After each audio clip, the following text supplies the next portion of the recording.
നിന്റെ അസ്വസ്ഥതകളൊക്കെ മാറാൻ ജീവിതത്തിൽ ഒരു തുണയുണ്ടാകുമ്പോ അത് നമ്മുടെ ജീവിതത്തിന്റെ സമാധാനമൊക്കെ കിട്ടും. അല്ലേ? അങ്ങനെയല്ലേ കല്യാണം? സന്തുഷ്ട ഭാര്യ ഭർത്രോ ഭർത്രോ ഭാര്യോ തദൈവജ യസ്മുൻദേവ കുലേ നിത്യം കല്യാണം തത്ര വൈധ്രുവം. സന്തുഷ്ട ഭാര്യ ഭർത്രോ ഭർത്രോ ഭാര്യോ തദൈവജ യസ്മിൻദേവ കുലേ നിത്യം കല്യാണം തത്ര വൈധ്രുവം. സന്തുഷ്ട ഭാര്യയോ ഭർത്രോ, സന്തുഷ്ടയായ ഭാര്യയും ഭർത്താവും, സ്നേഹമുള്ള ഭർത്താവും ഭാര്യയും, യസ്മിൻദേവ കുലേ നിത്യം, അതിലൂടെ അവരുടെ കുലം വളരാൻ പോവുകയാണ്. കല്യാണം തത്ര വൈദ്രവം, കല്യാണം ഒരു വലിയ സംഭവമാണ്.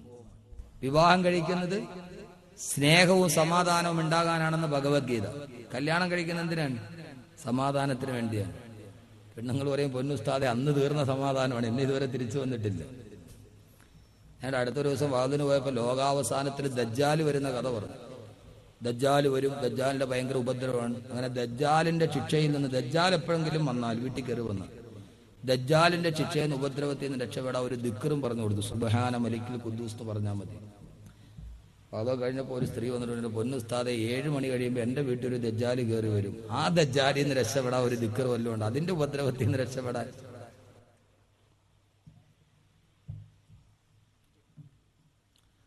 അള്ളാഹുവിന്റെ ഖുർആൻ പറഞ്ഞു, നിന്റെ വിവാഹം കഴിഞ്ഞു.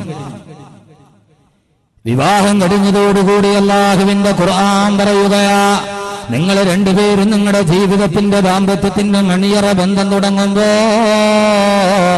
അല്ലാഹ് പറയുന്നു, ഫലമ്മാ തഗസ്സാഹാ ഹമലത് ഹംലൻ ഖഫീഫൻ വമറത് ബി ഫലമ്മാ فلدعوا الله ربهما لئن آتيتنا صالحا لنكونن من الشاكرين. അല്ലാഹുവിന്റെ ഖുർആൻ പറയുന്നു, നിങ്ങൾ രണ്ടുപേരും ആ ദമ്പതികൾ അവരുടെ ജീവിതത്തിലോട്ട് കടന്നു ചെല്ലുകയാണ്, അവരവരുടെ ജീവിതം തുടങ്ങുകയാണ്. ഫലമ്മാ തഗസ്സാഹാ, അവൻ അവളെ പൊതിഞ്ഞു കഴിയുമ്പോ എന്ന് പറഞ്ഞാൽ അവർ രണ്ടുപേരും തമ്മിൽ ശാരീരിക ബന്ധത്തിൽ ഏർപ്പെട്ട് കഴിയുമ്പോ ഹമലത്ത് ഹംലന ഖഫീഫാ,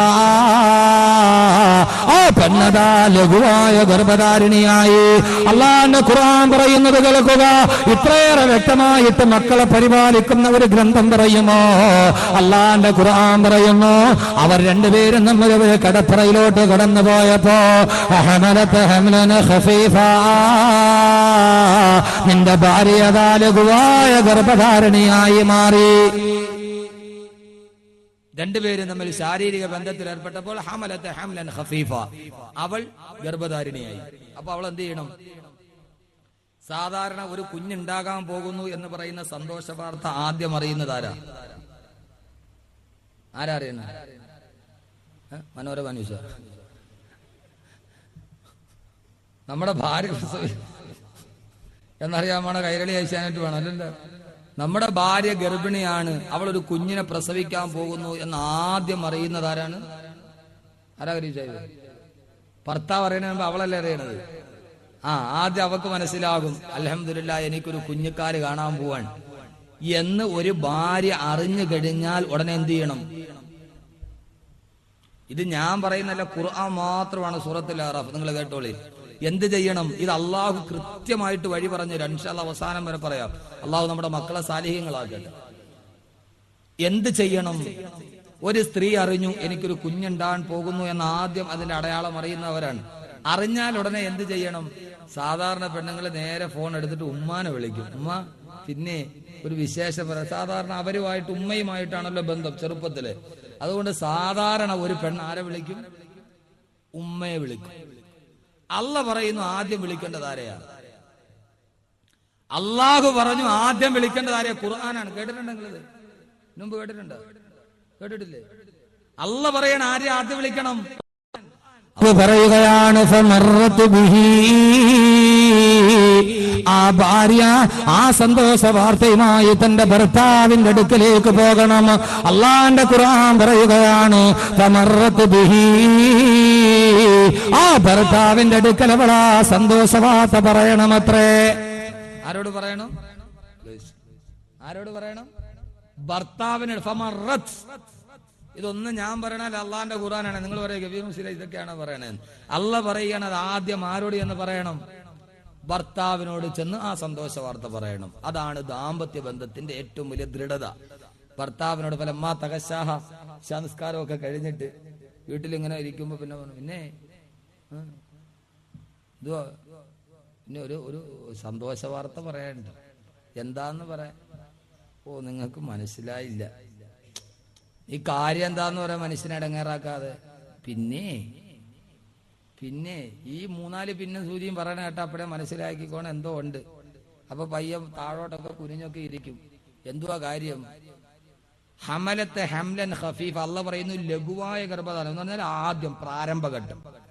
അപ്പൊ ഒരു പെണ്ണിന് പെട്ടെന്ന് ഭർത്താവിനോട് തുറന്ന് പറയാൻ, കാരണം കല്യാണം കഴിഞ്ഞിട്ട് അധികം നാളായിട്ടുണ്ടാവില്ല, പറയാൻ ബുദ്ധിമുട്ടുണ്ടാകും. അവൾ പറയും പിന്നെ നിങ്ങൾ ഇന്ന് വേങ്ങോടോ പോത്തക്കോടോ ഒക്കെ പോകണമെങ്കിൽ ഒരു 2 കിലോ പുളിമാങ്ങ മേടിച്ചോണ്ട് വരണേ എന്ന് പറഞ്ഞാൽ അതിന്റെ അർത്ഥം അങ്ങനെയൊക്കെ പറയുള്ളൂ.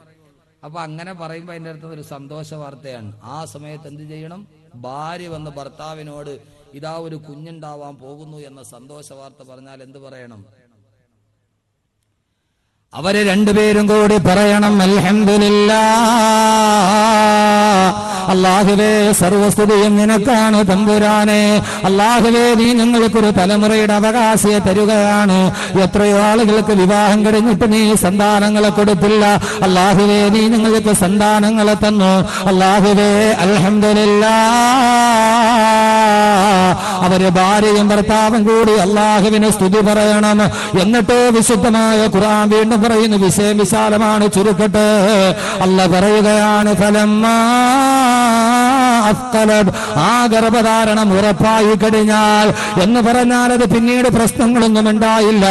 ആ സ്ത്രീ 4 മാസം ഗർഭിണിയായി. അപ്പോഴാണല്ലോ അല്ലാഹു ആ കുഞ്ഞിന് റൂഹിനെ ഊതുക. അല്ലാഹു ഒരു മലക്കിനെ പറഞ്ഞു വിടും. ആ മാതാവിന്റെ ഗർഭാശയത്തിൽ കിടക്കുന്ന കുഞ്ഞിന് റൂഹ് ഊതുമ്പോ ആ സമയത്ത് വയറ്റിൽ കിടക്കുന്ന കുഞ്ഞ് കൈയും കാലും അനക്കാൻ തുടങ്ങും. ആ സമയത്ത് അല്ലാഹുവിന്റെ ഖുർആൻ പറയുന്നു, എന്റെ ശബ്ദം കേൾക്കുന്നവരെ ചെയ്തു കൊള്ളണേ.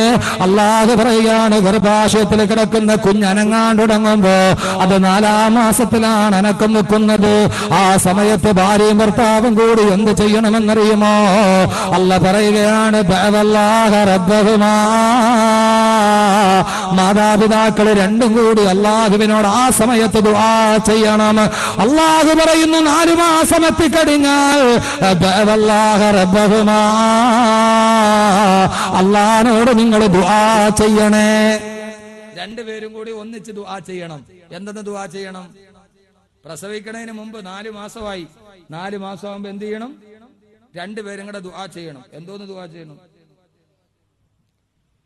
ഉമ്മ പറയും എനിക്ക് പെങ്കൊച്ചു മതി, വാപ്പ പറയും എനിക്ക് ആങ്കൊച്ചു മതി.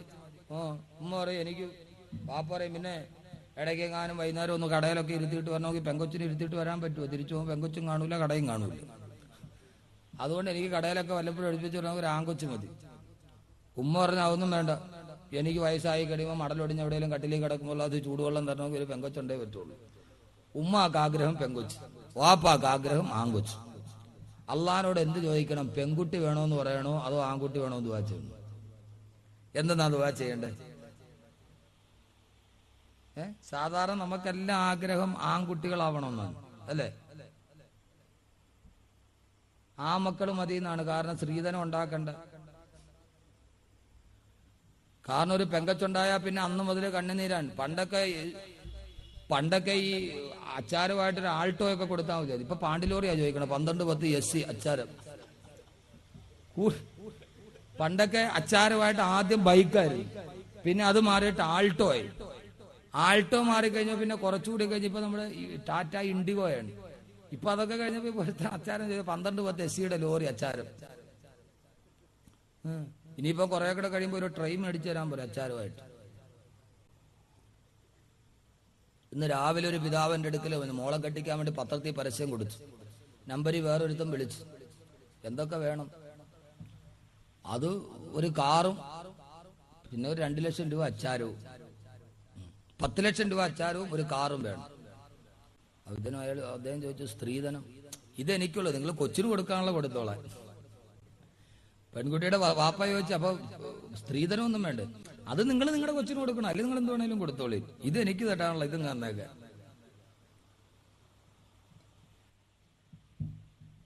എന്റെ പ്രിയപ്പെട്ട സഹോദരങ്ങളെ, ഏതായാലും നമ്മൾ അള്ളാഹിനോട് എന്ത് ചോദിക്കണം? ആണ് വേണോന്ന് ദുആ ചെയ്യണോ, പെണ്ണ് വേണോന്ന് ദുആ ചെയ്യണോ?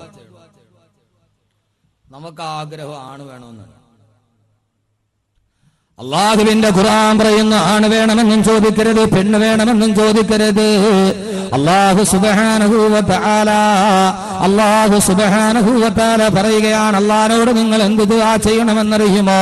അല്ലാഹുവേ അല്ലാഹുവേ അല്ലാഹുവേ ലഇൻ അതൈതനാ സാലിഹാ ലനകൂനന്ന മിനശ്ശാകിരീൻ. അല്ലാഹുവേ, ആണായാലും വേണ്ടില്ല, പെണ്ണായാലും വേണ്ടില്ല, ലഇൻ അതൈതനാ സാലിഹാ, അല്ലാഹുവേ ഒരു സാലിഹായ കുഞ്ഞിനെ തരണയല്ല. പടച്ചവനെ, നിനക്ക് ഇഷ്ടപ്പെട്ട് ജീവിക്കുന്ന നമസ്കാരമുള്ള നോമ്പുള്ള അല്ലാഹുവേ, നാളെ ഞങ്ങൾക്ക് വേണ്ടി മരിച്ചാൽ ദുആ ചെയ്യുന്ന പടച്ചവനെ, ഞങ്ങളുടെ ഖബറിന്റെ ചാരത്ത് വന്ന് പൊട്ടിക്കരഞ്ഞ് ദുആ ചെയ്യുന്ന ഒരു സാലിഹായ കുഞ്ഞിനെ തരണയല്ല. എന്റെ ശബ്ദം കേൾക്കാൻ ഇവിടെ എന്റെ പ്രിയപ്പെട്ട മാതാപിതാക്കളോട് ഞാൻ ആദ്യമായിട്ട് ഓർമ്മിപ്പിക്കട്ടെ, അള്ളാന്റെ ഖുർആൻ മക്കളെ കുറിച്ച് പറയുമ്പോ ആദ്യമായി നമ്മോട് പറയുന്നതെന്താ? മാതാപിതാക്കളെ 4-ാം മാസം മുതലേ മക്കൾക്ക് വേണ്ടി ദുആ ചെയ്യാൻ തുടങ്ങണം. അവൻ ജനിച്ചതിന് ശേഷമല്ല, അവന് 10 വയസ്സായതിന് ശേഷമല്ല,